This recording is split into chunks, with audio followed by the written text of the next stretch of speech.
സോങ്ങും ഹാനും കൂടി ചേർന്നിട്ട് ഒരു ജാപ്പനീസ് കമ്പനിക്കൊക്കെ മെയിൽ അയച്ചിട്ടുണ്ടായിരുന്നല്ലോ. ഇപ്പോൾ ആകട്ടെ അവരുടെ റിപ്ലൈയും വന്നിരിക്കുന്നു. അത് ജാപ്പനീസിലായത് കൊണ്ട് തന്നെ അവരത് ട്രാൻസ്ലേറ്റ് ചെയ്യുവാനായിട്ട് നോക്കുന്നു. ലൂവും ഫ്രണ്ടും കൂടി ചേർന്നിട്ട് ഇപ്പോൾ പാർട്ടിക്കൊക്കെ പോയിരിക്കുകയാണ്. വർക്ക് ചെയ്തുകൊണ്ടിരിക്കുന്നതിനിടയ്ക്കായിട്ട് ഹാനു ഉറങ്ങി വീഴുകയാണ്. അത് ശ്രദ്ധിക്കുന്ന സോങ്ങും അവളോട് വീട്ടിൽ പോയി റെസ്റ്റ് എടുക്കുവാനായിട്ടൊക്കെ ആവശ്യപ്പെടുന്നു. ഹാന് വീട്ടിലെത്തി കഴിയുമ്പോഴത്തേക്കും അടുത്തുള്ള താമസക്കാര് ഡോറിന് മുമ്പിൽ തന്നെ അവൾക്ക് വേണ്ടി കാത്തു നിൽപ്പുണ്ടായിരുന്നു. അതായത് അവളുടെ റൂമിൽ നിന്നും വെള്ളമൊക്കെ ലീക്ക് ആയിട്ടുണ്ട്. ആ ഒരു കാര്യമൊക്കെ പറയുവാനായിട്ടായിരുന്നു അവർ വെയിറ്റ് ചെയ്തിട്ടുണ്ടായിരുന്നതും. അവളും വീട് തുറന്നു നോക്കുമ്പോഴത്തേക്കും മൊത്തത്തിൽ ലീക്കായി കിടക്കുന്ന കാഴ്ച ആയിരുന്നു കാണുന്നത്. എന്തായാലും എത്രയും പെട്ടെന്ന് ഇതൊക്കെ ശരിയാക്കിക്കൊള്ളാമെന്ന് അവളും അവരുടെ അടുത്ത് പറയുന്നു. ആദ്യം കുറച്ച് പാത്രങ്ങളൊക്കെ വെച്ചിട്ട് വെള്ളം പിടിച്ചു വെക്കുവാനായിട്ട് അവൾ ശ്രമിക്കുന്നുണ്ട്. പിന്നീടാകട്ടെ വേച്ചാറ്റില് ഏതെങ്കിലും പ്ലംബേഴ്സ് ഒക്കെ ഉണ്ടോ എന്ന് കൂടി അവൾ അന്വേഷിക്കുന്നു. ലൂം അത് കണ്ട് റിപ്ലൈ ഒക്കെ കൊടുത്ത് കഴിയുമ്പോഴത്തേക്കും ഹാനും അവളുടെ വീടിന്റെ അഡ്രസ് ഒക്കെ അയച്ചു കൊടുക്കുന്നു. ലൂം അതൊക്കെ ശരിയാക്കി കൊടുത്തോണ്ടിരിക്കുന്നതിനിടയ്ക്ക് ഈ ഒരു സമയത്ത് നീ ഇവിടെ വരുവാൻ ഒരു സാധ്യതയും ഞാൻ കാണുന്നില്ലല്ലോ എന്നൊക്കെ ഹാൻ പറയുമ്പോഴത്തേക്കും അവനും അവളുടെ സൗന്ദര്യം കാരണമാണ് അവൻ ഇവിടേക്ക് എത്തിയതെന്ന കാര്യമൊക്കെ അറിയിക്കുന്നു. അത് കേട്ട് കഴിയുമ്പോഴത്തേക്കും നേരത്തെ സോങ്ങിന് സൂര്യ മെസ്സേജ് ഒക്കെ അയച്ചിട്ടുണ്ടായിരുന്നല്ലോ, വളരെയധികം പൈങ്കിളി ആയിട്ടുള്ള ഒരെണ്ണം. സോ അങ്ങനത്തെ കാര്യങ്ങളൊക്കെ പറയുവാൻ സാധ്യതയില്ലല്ലോ എന്നൊക്കെ അവർ അന്നേ ആലോചിച്ചതായിരുന്നു. ഇപ്പോളാകട്ടെ ഹാനും അതേ കാര്യങ്ങളൊക്കെ പറഞ്ഞു കേൾപ്പിക്കുമ്പോഴത്തേക്കും ലൂ ആയിരുന്നു അതൊക്കെ സൂയിന് പറഞ്ഞു കൊടുത്തിട്ടുണ്ടായിരുന്നെന്ന കാര്യം അവൾ മനസ്സിലാക്കുന്നു. സൂയിന് ഓരോരോ കാര്യങ്ങളൊക്കെ പറഞ്ഞു കൊടുക്കുന്നത് ലൂ ആണെങ്കിൽ സോങ്ങിന് ഓരോ കാര്യങ്ങളൊക്കെ പറഞ്ഞു കൊടുക്കുന്നത് ഹാനാണ്. നീ ഇനിയെങ്കിലും സോങ്ങിന് ഇതുപോലത്തെ നിർദ്ദേശങ്ങളൊക്കെ കൊടുക്കുന്നത് നിർത്തണം. നീ കാരണം അവളും ഒരുപാടൊക്കെ ഓവർ തിങ്ക് ചെയ്യുന്നുണ്ടെന്നുള്ള കാര്യം ലൂ അറിയിക്കുന്നു. ലൂ വീണ്ടും പണി എടുക്കുമ്പോഴത്തേക്കും നിന്നെ കൊണ്ട് ഇത് ചെയ്യുവാൻ സാധിക്കുന്നില്ല എങ്കിൽ ഞാൻ മറ്റൊരു പ്ലംബറിനെയൊക്കെ വിളിക്കാമെന്ന് ഹാൻ പറയുന്നുണ്ട്. പക്ഷേ ഒരു റെസ്ക്യൂ ടീമിന്റെ വൈസ് ക്യാപ്റ്റനാണ് ഞാൻ. ഞങ്ങളുടെ ടീമിലുള്ള എല്ലാവരും കഴിവുള്ളവരാണ്. അങ്ങനെ ഇരിക്കെ വൈസ് ക്യാപ്റ്റനായ എനിക്ക് എത്രത്തോളം കഴിവുണ്ടെന്നൊക്കെ നീ മനസ്സിലാക്കേണ്ടതായിട്ടുമുണ്ടെന്ന് പറഞ്ഞുകൊണ്ട് ലൂ വീണ്ടും വർക്ക് ചെയ്യുവാനായിട്ട് നോക്കുന്നു. പക്ഷെ അപ്പോൾ ആകട്ടെ നേരത്തെ വെള്ളം പോയിക്കൊണ്ടിരുന്നതിനേക്കാളും കൂടുതൽ ശക്തിയിലൊക്കെ ഇപ്പോൾ പോയിക്കൊണ്ടിരിക്കുകയാണ്. അതെല്ലാം തന്നെ ഹാനിന്റെ മുഖത്തേക്കും തെറിക്കുന്നു. നീ പൈപ്പൊക്കെ ഫിക്സ് ചെയ്തത് മതിയെന്ന് പറഞ്ഞ് ഹാനും അവനെ പിടിച്ച് വലിച്ചു കഴിയുമ്പോഴത്തേക്കും രണ്ടുപേരും കൂടി തന്നെ നിലത്തേക്കൊക്കെ വീഴുകയാണ്. പക്ഷെ ഏറ്റവും ഒടുവിലായിട്ട് ലൂവും തോൽവി സമ്മതിക്കുന്നു. അങ്ങനെ അവനും മറ്റൊരു പ്ലംബറിനെയൊക്കെ വിളിച്ചുകൊണ്ട് വരാമെന്ന് അവൾക്ക് വാക്ക് നൽകുന്നു. ഹാനും തണുത്ത് വിറച്ചൊക്കെ ഇരിക്കുകയാണ്. ലൂവും അവൾക്ക് കുടിക്കുവാനായിട്ട് ചൂടുവെള്ളമൊക്കെ കൊണ്ടുപോയി കൊടുക്കുന്നു. രാവിലെ മുതൽ കഷ്ടപ്പെട്ട് പണി ചെയ്ത് മടുത്തിട്ടൊന്ന് കിടക്കുവാനായിട്ട് ഞാൻ വീട്ടിലേക്ക് വന്നതാണ്. അപ്പോഴാണ് പൈപ്പ് ഇങ്ങനെ ഉള്ളത് കാണുന്നത്. എന്നാൽ പെട്ടെന്ന് ആരെങ്കിലും വിളിച്ച് നന്നാക്കാമെന്ന് വിചാരിച്ചപ്പോൾ നീ ഇവിടെ എത്തിയിട്ട് പ്രശ്നം കൂടുതൽ വഷളാക്കി. ഇനി ഞാൻ എന്താണ് ചെയ്യുക എന്നൊക്കെ ചോദിച്ച് ഹാൻ ഇരിക്കുന്നു. പക്ഷെ ഞാൻ കാരണമല്ലേ പണി അറിയാവുന്ന ഒരാൾ ഇപ്പോൾ ഇത് നന്നാക്കിക്കൊണ്ടിരിക്കുന്നതെന്നൊക്കെ ലോവും ചോദിക്കുന്നുണ്ട്. അതൊക്കെ പോട്ടെ, ഇത്രയ്ക്ക് ബിസി ആകുവാൻ മാത്രം എന്ത് വർക്കായിരുന്നു നീ ചെയ്തോണ്ടിരുന്നതെന്നൊക്കെ അവനും ചോദിക്കുകയാണ്. അതിന് മറുപടി ആയിട്ട് ഞങ്ങൾ ജാപ്പനീസ് കമ്പനിക്ക് മെയിലൊക്കെ അയച്ചിട്ടുണ്ടായിരുന്നു. അവർ റിപ്ലൈ ആയിട്ട് തന്നത് ജാപ്പനീസിൽ തന്നെയുള്ള ഒരു ലെറ്റർ ആണ്. ഞങ്ങൾക്ക് രണ്ടുപേർക്കും ജാപ്പനീസ് അറിയുകയില്ല. അതുകൊണ്ട് തന്നെ ഓരോ ലെറ്റേഴ്സും ഞങ്ങൾ ട്രാൻസ്ലേറ്റ് ചെയ്തൊക്കെ നോക്കുക ആയിരുന്നു എന്നൊക്കെ അവളും പറയുന്നു. അത് കേൾക്കുമ്പോഴത്തേക്കും എനിക്ക് ജാപ്പനീസ് ഭാഷയൊക്കെ അറിയാവുന്ന മറ്റൊരാളെ അറിയാം. നീ ഓക്കെ പറയുകയാണെങ്കിൽ ഞാൻ ഉറപ്പായിട്ടും അയാളെ കൂട്ടിക്കൊണ്ടൊക്കെ വരുന്നതായിരിക്കുമെന്ന് ലൂവും പറയുന്നു. അങ്ങനെ ഇരിക്കെ അവൾക്ക് തുമ്മലൊക്കെ വരികയാണ്.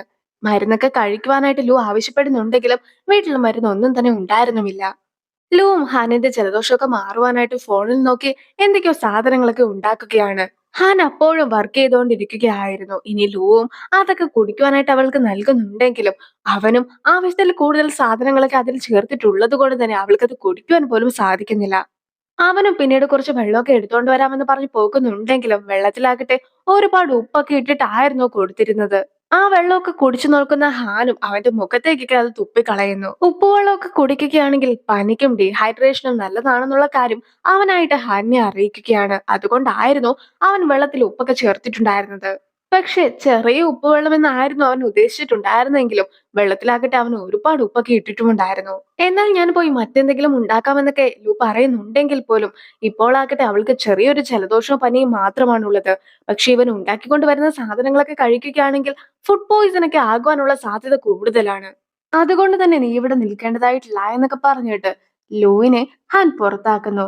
ലൂവും സൂവും എപ്പോഴും ഒന്നിച്ചാണ് ഉള്ളതെങ്കിലും രണ്ടുപേരുടെയും സ്വഭാവം രണ്ട് രീതിയിലാണല്ലോ എന്ന് കൂടി അവൾ ഓർക്കുന്നുണ്ട്. ലൂ മേടിച്ചുകൊണ്ട് വന്നിട്ടുള്ള മരുന്നുകളൊക്കെ കാണുന്ന ഹാനും അവൻ ആളൊരു മണ്ടനാണെങ്കിലും നല്ലൊരു വ്യക്തിയാണെന്നൊക്കെ മനസ്സിൽ ഓർക്കുന്നു. ഹാനിന് പനി പിടിച്ച കാര്യമൊക്കെ രാവിലെ തന്നെ അവളും സോങ്ങിന് മെസ്സേജ് ആയിട്ട് അയക്കുന്നു. ഇനി ലൂ ഉണ്ടായിരുന്നത് കൊണ്ട് തന്നെ വേറെ പ്രശ്നങ്ങളൊന്നും ഇല്ല എന്ന് കൂടി അവൾ പറയുന്നുണ്ട്. ടാങ്ങും സോങ്ങിനെ കോൾ ചെയ്തതിന് ശേഷം ഷോപ്പിനെ കുറിച്ച് കുറച്ച് കാര്യങ്ങളൊക്കെ പറയുവാനായിട്ടുണ്ടെന്ന് പറയുന്നു. അവളുടെ മറ്റു പ്ലാൻസിനെ കുറിച്ചൊക്കെ ടാങ് ചോദിക്കുമ്പോഴത്തേക്കും ജാപ്പനീസ് കമ്പനിയുടെ കാര്യമൊക്കെ അവളും ടാങ്ങിനെ അറിയിക്കുന്നു. അങ്ങനെ ഇരിക്കെ ഒരു ട്രാൻസ്ലേറ്ററിനെയൊക്കെ ഞാൻ കൊണ്ടുവന്ന് തരാമെന്നൊക്കെ ടാങ് പറയുന്നുണ്ടെങ്കിലും ഇപ്പോൾ തന്നെ ഞങ്ങൾക്ക് മറ്റൊരു ട്രാൻസ്ലേറ്ററിനെ കിട്ടിയെന്ന് അവൾ അറിയിക്കുകയാണ്. ആരാണ് ആ ട്രാൻസ്ലേറ്റർ? സു എങ്ങാനുമാണോ എന്നൊക്കെ ടാങ് ചോദിക്കുമ്പോഴത്തേക്കും സു ആയിരുന്നു ആ ഒരു ട്രാൻസ്ലേറ്റർ എന്ന സത്യം അവളും തുറന്നു പറയുന്നു. സോങ് വീട്ടിലേക്ക് എത്തുമ്പോഴത്തേക്കും സുവും അവൾക്ക് വേണ്ടി കാത്തു നിൽപ്പുണ്ടായിരുന്നു. അങ്ങനെയിരിക്കെ ഈ ഒരു ജാപ്പനീസ് കമന്റിനെ കുറിച്ച് സുവിന്റെ അടുത്ത് പറയാതിരുന്നത് അവനെ ബുദ്ധിമുട്ടിക്കേണ്ടതൊക്കെ വിചാരിച്ചിട്ടായിരുന്നു. പക്ഷെ ഇപ്പോൾ സുവായിട്ട് തന്നെ നേരിട്ട് വന്നത് കൊണ്ട് അവൾക്ക് ഒരുപാട് സന്തോഷമുണ്ട്. ലു ഈ ഇടയായിട്ട് ഹാനിന്റെ പിറകെയാണ്. നീ പറഞ്ഞിട്ടായിരുന്നു അവൻ ഇങ്ങനെയൊക്കെ ചെയ്യുന്നത്. ഇന്നലെ ലു ഹാനിന്റെ വീട്ടിൽ പോലും എത്തിയിട്ടുണ്ടായിരുന്നു എന്നൊക്കെ സോങ് പറയുമ്പോഴത്തേക്കും ഞാൻ അവനോട് ഹാനിന്റെ പിറകെ നടക്കരുതെന്ന് പ്രത്യേകമായിട്ട് പറഞ്ഞതായിരുന്നുവെന്ന് സുവും അറിയിക്കുന്നു. സുവും ട്രാൻസ്ലേഷൻ ഒക്കെ ചെയ്യുവാൻ തുടങ്ങിയിരിക്കുകയാണ്. ഇതിനു മുമ്പാകട്ടെ സോങ് സുവിന്റെ അടുത്ത് ഒരു കാര്യമൊക്കെ പറഞ്ഞിട്ടുണ്ടായിരുന്നല്ലോ. അന്ന് സു ഉറങ്ങിപ്പോയത് കൊണ്ട് തന്നെ അത് ശരിക്കും കേട്ടില്ല. ഇപ്പോൾ അവൻ അതേ കാര്യമൊക്കെ പറഞ്ഞതിന് ശേഷം ഇത് നീ എന്നോട് പറഞ്ഞതായിരുന്നില്ല എന്നൊക്കെ ചോദിക്കുന്നു. പിന്നീട് നീ എന്റേതാകാമോ എന്നൊക്കെ ചോദിച്ചുകൊണ്ട് അവളെ പ്രപ്പോസ് ചെയ്യുകയാണ്. അങ്ങനെ അവനും അവളെ കിസ് ചെയ്യുവാനായിട്ടൊക്കെ തുടങ്ങുന്നു. പക്ഷെ അപ്പോഴായിരുന്നു അവിടെ ഉണ്ടായിരുന്ന ഡോഗൊക്കെ അവന്റെ കാലിൽ നക്കുന്നത്. അങ്ങനെ ആ ഒരു ഡോഗിനെയൊക്കെ കാണുന്ന സൂവാക്കട്ടെ, ഇത് പണ്ട് നമ്മൾ രക്ഷിച്ച അതേ ഡോഗ് തന്നെ അല്ലേ എന്നൊക്കെ അവളുടെ അടുത്ത് ചോദിക്കുമ്പോഴത്തേക്കുമാണ് അന്ന് നടന്ന സംഭവങ്ങളെ കുറിച്ച് അവളും ഒന്നും കൂടെ ആലോചിച്ചു നോക്കുന്നത്. അപ്പോഴായിരുന്നു അന്ന് ആ വ്യക്തിയുടെ മുഖമൊന്നും ഞാൻ കണ്ടിട്ടുണ്ടായിരുന്നില്ല. അതുകൊണ്ട് തന്നെ അത് നീ ആയിരുന്നു എന്ന് എനിക്ക് മനസ്സിലാക്കുവാനേ കഴിഞ്ഞിട്ടുണ്ടായിരുന്നില്ല എന്നൊക്കെ അവൾ പറയുന്നത്. പക്ഷെ അന്ന് അവളുടെ മുഖം കണ്ടിട്ടുണ്ടായിരുന്ന അവനും ബ്ലൈൻഡ് ഡേറ്റിനൊക്കെ വന്നപ്പോഴത്തേക്കും അവളെ വീണ്ടും തിരിച്ചറിഞ്ഞു. അങ്ങനെ അവനും പറയുകയാണ്, നമ്മൾ ആദ്യമായി കണ്ട അന്ന് തന്നെ എനിക്ക് നിന്നോട് ഇഷ്ടം തോന്നിയതായിരുന്നു. പിന്നീട് ബ്ലൈൻഡ് ഡേറ്റിനൊക്കെ നീ എത്തിയപ്പോൾ ഞാൻ ആകെ ഞെട്ടിപ്പോയി. പിന്നീട് നീ റെസ്ക്യൂ ടീമിലൊക്കെ ചേർന്നപ്പോഴത്തേക്കും ഇത്രയും സുന്ദരിയായിട്ടുള്ള ഒരു പെൺകുട്ടി ഇത്രയ്ക്ക് ഹാർഡ് വർക്ക് ഒക്കെ ചെയ്യുമല്ലോ എന്ന് വിചാരിച്ച് ഞാനും ആകെ ഇംപ്രസ്ഡ് ആയിട്ടുണ്ടായിരുന്നു എന്നൊക്കെ അവൻ തുറന്നു പറയുകയാണ്. അവൻ അത്രയും കാര്യങ്ങളൊക്കെ പറഞ്ഞു കഴിയുമ്പോഴത്തേക്കും ഇപ്പോൾ നിനക്കെന്നെ സ്വന്തമാക്കുവാൻ സാധിക്കുന്നതായിരിക്കുമെന്ന് അവളും അറിയിക്കുന്നു. അത് കേട്ട് ഉടനെ തന്നെ അവനും അവളെ കിസ് ചെയ്യുന്നു. ലിമും ടിങ്ങും നല്ലതുപോലെ തന്നെ ക്ലോസ് ആണെങ്കിൽ പോലും ഇതുവരെയായിട്ടും അവർ റിലേഷൻഷിപ്പ് ഒന്നും തുടങ്ങിയിട്ടില്ല. അങ്ങനെയിരിക്കെ ആ ഒരു കാര്യങ്ങളെല്ലാം തന്നെ ലിം പറയുമ്പോഴത്തേക്കും ലുവും തന്റെ കയ്യിലുള്ള ട്രിക്സ് ഒക്കെ പറഞ്ഞു തരാമെന്ന് ലിമിന്റെ അടുത്ത് പറയുന്നു. ഇനി സൂവിന്റെ അടുത്ത് സോങ്ങിനെ കുറിച്ചുള്ള കാര്യങ്ങളൊക്കെ ലു ചോദിക്കുമ്പോഴത്തേക്കും ഞങ്ങൾ ഇതുവരെ ആയിട്ടും റിലേഷൻഷിപ്പ് ഒന്നും അങ്ങനെ സ്റ്റാർട്ട് ചെയ്തിട്ടില്ല. എങ്കിൽ പോലും ഞങ്ങൾ ഇപ്പോഴും റിലേഷൻഷിപ്പിലാണ് ഉള്ളതെന്നൊക്കെയാണ് പറയുന്നത്. പിന്നെ നീ ഹാനിനെ കാണുവാനായിട്ട് വീട്ടിൽ പോയെന്നൊക്കെ ഞാൻ അറിഞ്ഞിട്ടുണ്ടായിരുന്നു. ഇനി മേലാൽ അതുപോലത്തെ പരിപാടി ഒന്നും കാണിച്ചേക്കരുതെന്നും കൂടി ലൂവിന്റെ അടുത്ത് സു പറയുന്നുണ്ട്. ഇനി അവർ ഇപ്പോൾ നിൽക്കുന്ന സ്ഥലത്ത് ഒരു കുട്ടി കാറിൽ അകപ്പെട്ടു പോയിരിക്കുകയാണെന്നുള്ള കാര്യമൊക്കെ ലിമ്മും സൂവിനെ അറിയിക്കുന്നു. ആ ഒരു സീനോട് കൂടി ഈ ഒരു എപ്പിസോഡ് അവസാനിച്ചതിന് ശേഷം അടുത്ത എപ്പിസോഡ് തുടങ്ങുകയാണ്. ലൂവും കാറിന്റെ അടുത്തേക്ക് ഓടിച്ചെന്ന് കഴിയുമ്പോഴത്തേക്കും കാറിന്റെ അകത്തുള്ള കുട്ടി ബോധം കെട്ടൊക്കെ കിടക്കുകയായിരുന്നു. കുട്ടിയുടെ പേരന്റ് ആകട്ടെ കുട്ടീനെ കാറിന്റെ അകത്ത് ഇട്ടിട്ട് അവിടെ ഉണ്ടായിരുന്ന കടയിൽ എങ്ങാണ്ട് പോയതാണ്. എന്തായാലും ഇപ്പോൾ ആ ഒരു ചില്ലൊക്കെ തകർത്തുകൊണ്ട് ലൂവും കുട്ടീനെ പുറത്തെടുത്തിട്ട് കുട്ടീനെ രക്ഷിക്കുന്നു. അങ്ങനെ ഇരിക്കെ കുട്ടിയുടെ പേരന്റും അവിടേക്ക് ഓടിയെത്തിയിട്ട് എല്ലാവരോടും നന്ദി പറയുന്നു. ഇത്രയ്ക്ക് ചൂടുള്ള സമയത്ത് കുട്ടീനെ കാറിൽ തനിച്ചാക്കി പോകാൻ പാടില്ലായിരുന്നു എന്നൊക്കെ സുവും പേരന്റിനോട് പറയുന്നുണ്ട്. ഇനി ആ കുട്ടിയുടെ അമ്മയും അവരോട് നന്ദിയൊക്കെ പറഞ്ഞതിന് ശേഷം കുട്ടിയുമായിട്ട് ഒന്നിച്ചു നിന്നൊരു ഫോട്ടോ ഒക്കെ എടുക്കാമോ എന്ന് ചോദിക്കുകയാണ്. അങ്ങനെ ആ ഒരു ഫോട്ടോയും അവർ എടുക്കുന്നു. ഇനി ഡോഗിനെയൊക്കെ നോക്കുന്ന കുട്ടിക്ക് സോങ്ങും ഡോഗിനെ തിരികെ നൽകുന്നു. സോങ്ങും വീട്ടിലേക്ക് വന്നിട്ട് തന്നെ കുറെ ദിവസമായിരിക്കുന്നു. അതുകൊണ്ട് തന്നെ വീട്ടിൽ നിന്നും അവളെ വിളിച്ചതിന് ശേഷം എത്രയും വേഗം വീട്ടിലേക്ക് വരുവാനായിട്ട് അവർ ആവശ്യപ്പെടുന്നു. അങ്ങനെ സോങ് വീട്ടിലെത്തുമ്പോൾ തന്നെ ഒരു കാറൊക്കെ അവളുടെ ശ്രദ്ധയിലേക്ക് പെടുകയാണ്. ഇനി വീടിനകത്തെത്തി കഴിയുമ്പോഴത്തേക്കുമാണ് ടാങ്ങും വീട്ടിലുണ്ടെന്നുള്ള കാര്യമൊക്കെ അവൾ മനസ്സിലാക്കുന്നത്. പേരൻസിനെ കാണുവാനായിട്ടായിരുന്നു ടാങ് എത്തിയിട്ടുണ്ടായിരുന്നത്. സോങ്ങിന്റെ അച്ഛനും ഒരു പ്രതിമയുടെ കാര്യമൊക്കെ നോക്കിക്കൊണ്ടിരിക്കുന്നത് അവളുടെ ശ്രദ്ധയിൽപ്പെടുകയാണ്. ഞാനും ഈ ഒരു പ്രതിമയും ഒരുപോലെ വെള്ളത്തിൽ വീഴുകയാണെങ്കിൽ അച്ഛൻ ആരെയായിരിക്കും രക്ഷിക്കുക എന്നൊക്കെ അവൾ ചോദിക്കുമ്പോഴത്തേക്കും സോങ് എന്നത് അച്ഛന്റെ ജീവിതം തന്നെയാണെന്നൊക്കെ പറയുന്നുണ്ടെങ്കിലും പ്രതിമ അച്ഛന്റെ ഹൃദയമാണെന്ന് പറഞ്ഞ് കഴിയുമ്പോഴത്തേക്കും എപ്പോഴും ഫസ്റ്റ് പ്രയോറിറ്റി ഒക്കെ അച്ഛൻ കൊടുക്കുക പ്രതിമകൾക്കായിരിക്കുമെന്ന കാര്യം അവളും മനസ്സിലാക്കുന്നു. എല്ലാവരും കൂടെ ഒന്നിച്ചിരുന്ന് ഫുഡൊക്കെ കഴിക്കുകയാണ്. ഫുഡ് കഴിക്കുന്നതിന് ഇടയ്ക്കാകട്ടെ അമ്മ അടുപ്പിൽ എന്തോന്ന് വെച്ച് മറന്നു പോയിരിക്കുന്നതെന്ന് പറഞ്ഞ് അച്ഛനെയും കൂട്ടിക്കൊണ്ട് അടുക്കളയിലേക്ക് ചെല്ലുന്നു. ഇപ്പോൾ സോങ്ങിനെയും ടാങ്ങിനെയും ഒന്നിപ്പിക്കുവാനൊക്കെയാണ് അമ്മ ശ്രമിക്കുന്നത്. അതിന്റെ ഒരു ആവശ്യവും ഇല്ല എന്നൊക്കെ സോങ്ങിന്റെ അച്ഛൻ പറയുന്നുണ്ടെങ്കിൽ പോലും ടാങ് സോങ്ങിന്റെ അച്ഛന്റെ ഒരു സ്റ്റുഡന്റ് ആണ്. മാത്രമല്ല സോങ്ങും ടാങ്ങും നേരത്തെ റിലേഷൻഷിപ്പിലുമായിരുന്നു.